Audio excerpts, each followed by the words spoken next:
Assalamualaikum warahmatullahi wabarakatuh. Yang terhormat Bapak Pembina dari MKKS, yaitu Pak Triantoro MPD.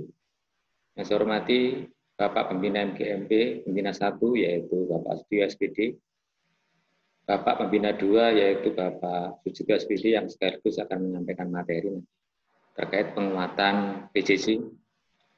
Yang saya hormati teman-teman pengurus, juga segenap anggota MGMP, baik yang saat ini terkoneksi dengan Zoom meeting atau yang berada di rumahnya masing-masing, bisa menyaksikan langsung menggunakan YouTube. Alhamdulillah, kita perlu bersyukur kepada Allah atas nikmat dan karunia-Nya sehingga kita bisa berkegiatan dengan Zoom meeting.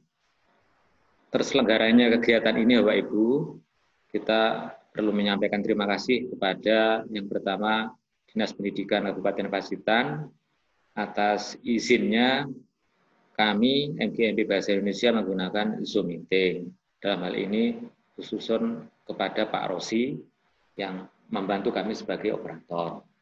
Dan yang kedua, terima kasih juga kami sampaikan kepada MKKS SMP Kabupaten Pacitan yang telah memberikan dukungan sehingga guru-guru Bahasa Indonesia sekabupaten bisa mengikuti kegiatan ini serta dukungan yang lain. Yang ketiga, terima kasih kami sampaikan kepada Bapak-Bapak Pembina MGMP Bahasa Indonesia SMP yang telah mensupport kami sebegitu banyak sehingga kami bisa mengadakan kegiatan ini. Dan yang keempat, segenap peserta anggota MGMP Bahasa Indonesia yang saat ini terkoneksi dengan moda daring Zoom meeting atau yang berada di rumah menyaksikan dengan YouTube, kami ucapkan terima kasih atas partisipasinya. Materi pada hari ini Bapak Ibu, yaitu terkait dengan ini yang sudah langsung pada sambutan kami nanti, yaitu KIKD dalam kurikulum darurat pandemi COVID-19. Dilanjutkan dengan sambutan-sambutan dulu, karena nanti ada sambutan dari Pak Triantoro terkait dengan pembinaan yang beliaunya adalah Seksi Pemberdayaan MGMP MKKS Kabupaten Pacitan. Dan sambutan dari Pembina 1 yaitu Pak Sutio SPD, juga pembinaan. Dan berikutnya sambutan sekaligus materi dari Pak Sito terkait dengan materi penguatan PJJ. Setelah itu nanti akan disampaikan review Prota, Promes, dan RPP dari Ibu Sri Hartati, MPD, SM1 Pacitan. Dilanjutkan dengan tutorial Google Classroom, dan pada akhirnya nanti ada tanya jawab. Bapak yang saya hormati, harapan kami semua partisipan bisa memperoleh manfaat dari kegiatan ini, baik yang menjadi panitia, yang menjadi penyaji, atau yang menjadi peserta. Kemudian bila memungkinkan dan ada dukungan yang bisa memberikan kami kegiatan, maka kami akan berkegiatan lagi pada periode berikutnya, utamanya dukungan terkait kontribusi dari pembiayaan. Kemudian semua partisipan mohon mengisi daftar hadir pada tautan Google Form di grup WA MGMP sekaligus untuk pendataan anggota, karena di sana juga ada data induk Bapak Ibu termasuk foto 3x4 yang warna. Kemudian semua file kegiatan akan diunggah pada grup WA MGMP Bahasa Indonesia SMP ya. Jangan khawatir nanti panjenengan tidak mendapatkan materinya. Bapak yang saya hormati, berikutnya kami sampaikan paparan dari Menteri Pendidikan dan Kebudayaan kita, yaitu Pak Nadiem atau Mas Nadiem, terkait dengan kurikulum darurat. Kita ada 3 opsi Bapak Ibu. Opsi yang pertama bisa menggunakan kurikulum 13. Opsi yang kedua bisa menggunakan kurikulum darurat ini yang akan kita tayangkan. Yang ketiga bisa melakukan penyederhanaan sendiri, memilih mana KD yang akan dihasilkan. Sikap MGMP kami sampaikan lebih awal, karena ini sudah di pertengahan, maka tetap kita menggunakan kurikulum 13 yang utuh, artinya KD Bahasa Indonesia yang ada di kurikulum kita sampaikan kepada anak dalam pembelajaran. Hanya menyampaikannya, Bapak Ibu memilih indikator yang esensial. Kalau KD-nya tetap, karena jumlah KD tadi akan ada dalam e-rapor. Jadi harus ada kesamaan antara e-rapor dengan yang ada di KD panjenengan. Hanya mengajarnya boleh panjenengan memilih KD yang esensial agar anak dimudahkan. Nah, untuk kurikulum darurat atau yang mandiri ini, panjenengan bisa menggunakan untuk mulai semester 2 tentunya seizin dari MKKS dan Dinas Pendidikan. Karena kita itu berkegiatan dalam upaya menyamakan program. Jadi se-Kabupaten Pacitan kalau memungkinkan sama pelaksanaan kurikulumnya sehingga memudahkan pelaksanaan pembelajaran, apalagi sekarang BDR, kemudian PTS-nya, penilaian tengah semester, dan PAS-nya, penilaian akhir semester.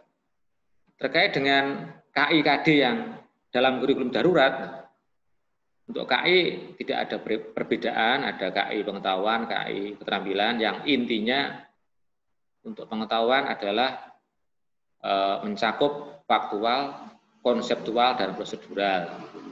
Untuk yang KI keterampilan mencakup, mencoba, mengolah, menyaji dalam ranah konkret dan ranah abstrak. Jadi ada seperti ini hampir sama dengan yang kemarin pada kurikulum yang normal. KD untuk kelas 7, Bapak Ibu yang saya hormati, masih ada teks deskripsi, ya. Ini materi semester 1.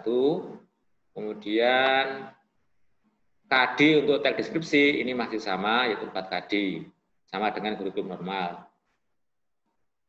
Ini sama dengan materi pertama pada kelas 7. Materi berikutnya untuk kelas 7, teks cerita fantasi. Hanya ini tinggal 2 KD. KD menelaah dan KD menyajikan. Untuk KD yang sebelumnya, yaitu KD terkait dengan mengidentifikasi ciri dan mengidentifikasi kebahasaan, ini menyimpulkan isi, ini belum tidak disajikan karena dianggap tidak esensial. Kemudian untuk teks prosedur berikutnya, utuh 4 KD masih ada ya, menyimpulkan, mengidentifikasi masih ada, menyimpulkan masih ada, dan KD menelaah juga menyajikan. Untuk berikutnya adalah teks surat, ini materi semester 2, ini ada utuh 4 KD. Nah, materi yang dianggap tidak esensial, yang tidak dimunculkan pada kurikulum darurat ini adalah ini Bapak Ibu ya, teks laporan hasil observasi, teks puisi rakyat, dan teks fabel. Sikap kita bagaimana? Sama seperti yang pertama tadi kami sampaikan, tetap kita menggunakan kurikulum yang utuh. Artinya semua teks, semua KD kita sampaikan kepada anak, hanya kita memilih indikator yang esensial. Ini yang kurikulum darurat bisa kita laksanakan mulai semester 2 tahun pelajaran 2020-2021, tentunya seizin dari MKKS juga Dinas Pendidikan, karena se-Kabupaten diharapkan ada kesamaan penyampaian KI dan KD untuk pembelajaran kelas 7, 8, atau 9. Bila kita pisah dalam 2 semester, maka yang semester 1 kelas 7 adalah teks deskripsi dan teks cerita fantasi atau cerita imajinasi, ada 2 teks, sedangkan yang kelas semester 2 juga 2 teks, yaitu teks prosedur dan teks surat. Kelas 8 Bapak Ibu, kelas 8 di sini materi yang pertama teks berita, namun munculnya hanya 2 KD, yaitu menelaah dan menyajikan. Yang 2 KD yang kaitannya dengan mengidentifikasi dan menyimpulkan isi itu tidak dimunculkan, ini kelas 8. Kemudian teks iklan juga sama, menelaah dan menyajikan. Teks eksplanasi, menelaah dan menyajikan. Kemudian teks persuasi, menelaah dan menyajikan. Diakhiri dengan literasi, yaitu membaca buku fiksi dan non-fiksi. Menelaah juga menyajikan tanggapan terhadap buku. Bila kita cermati Bapak Ibu, KD yang diutamakan mulai 7-8 tadi adalah KD menelaah dan menyajikan. Karena itu yang penting adalah dalam pembelajaran bahasa Indonesia bisa menyajikan. Itu termasuk KD yang unggulan dari bahasa Indonesia, yaitu menyajikan.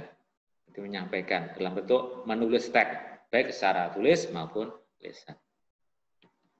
Kalau kita bagi dalam semester, yang semester 1 ada 3 teks karena waktunya lebih panjang, sedangkan yang semester 2 ada 2 2 bab, 1 teks persuasi, yang 1 kegiatan literasi, yaitu membaca buku fiksi maupun non fiksi. Yang semester 1 ini. Tadi ada materi yang tidak masuk di sini, yang dalam kurikulum normal ya itu dianggap tidak esensial. Tapi tadi kita sudah sepakat, yang K13 untuk yang semester 1 kita sampaikan utuh. Yang dikurangi hanya indikatornya. Ini berlaku pada semester 2 tahun pelajaran depan seizin MKKS dan Dinas Pendidikan. Yang kelas 9. Kelas 9 diawali teks pidato persuasif dengan KD menelaah dan menuangkan gagasan atau menyajikan. Jadi, hanya 2 KD. Kemudian teks cerpen. KD-nya juga menelaah dan menyajikan atau mengungkapkan pengalaman dalam bentuk cerpen.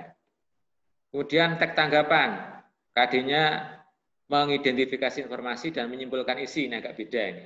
Yang menelaah dan menyajikan tidak dimunculkan.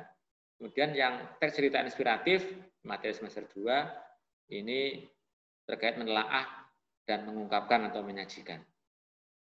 Ini materi semester 2. Kalau kita bagi dalam 2 semester, maka akan semester ini Bapak Ibu ya. Masing-masing kebagian 2 teks.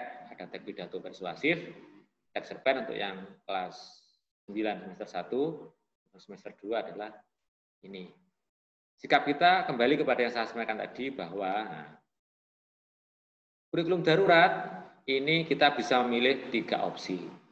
Opsi untuk semester 1 ini kita sepakat kita menggunakan K13 utuh, kalau akan dikurangi adalah indikatornya. Kita memilih yang mudah bagi anak. Sedangkan yang opsi 2, opsi 3 ini pelaksanaannya menunggu semester 2, tentunya dengan seizin MKKS dan Dinas, mengingat pembelajaran dalam Kabupaten Pacitan itu harus dalam kurikulum yang sama, dalam silabus yang sama, tetapi dalam penerapannya di sekolah disesuaikan dengan kondisi sekolahnya masing-masing.